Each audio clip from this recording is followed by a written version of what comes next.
నమస్తే to all, welcome back to MK fashions. ఈరోజు వీడియోలో scallop cut work hand stitching ఎలా చేయాలో చూద్దాం. కట్ వర్క్ స్టిచ్ చేయాలంటే ఫస్ట్ మనం మార్కింగ్ పర్ఫెక్ట్గా చేసుకోవాలి. అప్పుడే మనకి ఈజీగా వస్తుంది. మార్కింగ్ చేసుకోవడం మాత్రమే కాదండి, దాని మీదే యాజ్ టీజ్గా కుట్టుకుంటూ రావాలి. ఆ మార్కింగ్ మీదే కుట్టొస్తేనే అప్పుడు మనకి పర్ఫెక్ట్గా కర్వ్ వస్తుంది. చాలా ఈజీ అండి. స్టార్టింగ్లో ఎవరికైనా కొంచెం టఫ్గా ఉంటుంది, కానీ ప్రాక్టీస్ చేసే కొంది చాలా ఈజీ అయిపోతుంది.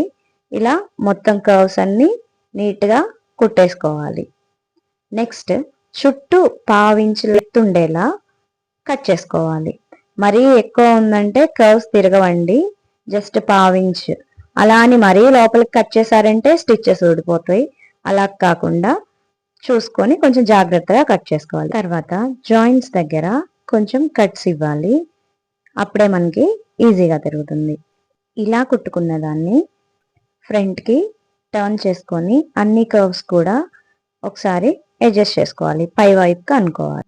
మీకు కనుక వీడియో నచ్చినట్లయితే ఖచ్చితంగా లైక్ చేయడం మాత్రం మర్చిపోకండి. అలాగే మా ఛానల్ని సబ్స్క్రైబ్ చేసుకోండి.